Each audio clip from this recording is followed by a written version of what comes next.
Nice çocuklarımız yetim, nice kadınlarımız dul kaldık. Nice analarımızın gözyaşları akan sele döndü. Bu değer miydi? Asker de benim, Cemilla da benim. Bunları birbirine vurutmaya değer miydi? Milyonlarca var olan bir halkın ana diline kelepçe atmak değer mi? Aha biz hepimiz bu ülkenin evlatlarıyız. Aha bu ülkenin sahibi değil mi? Ey Kudüs'e, ey Kudüs'e, Rabbim sakla, Rabbim Kudüs'e, Rabbim Kudüs'e, Rabbim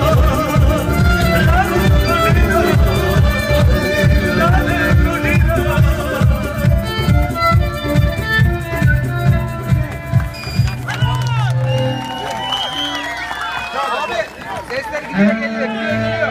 Sesler geliyor.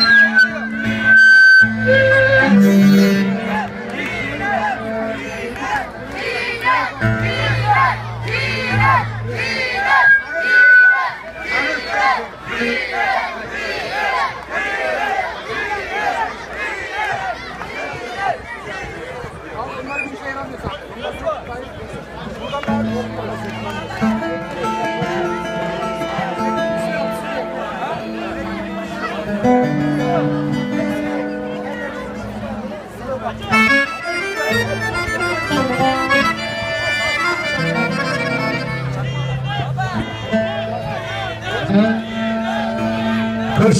Kırşehir HDP il örgütü herhalde burada değil mi?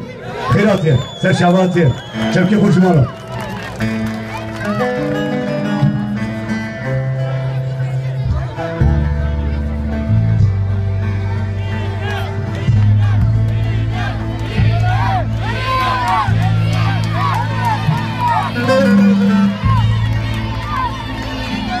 Çiğnemi şimdi söylersem ambulans gelmesi lazım. Ambulans gelince de hastahane uzak. Burası köy.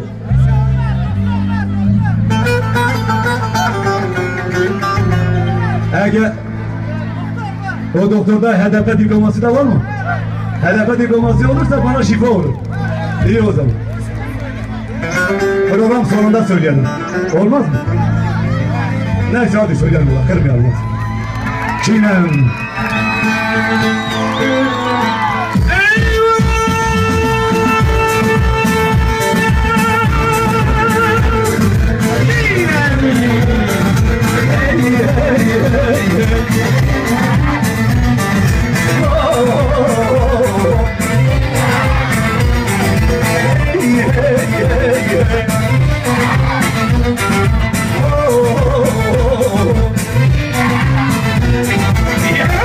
Yeah,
بيهدكي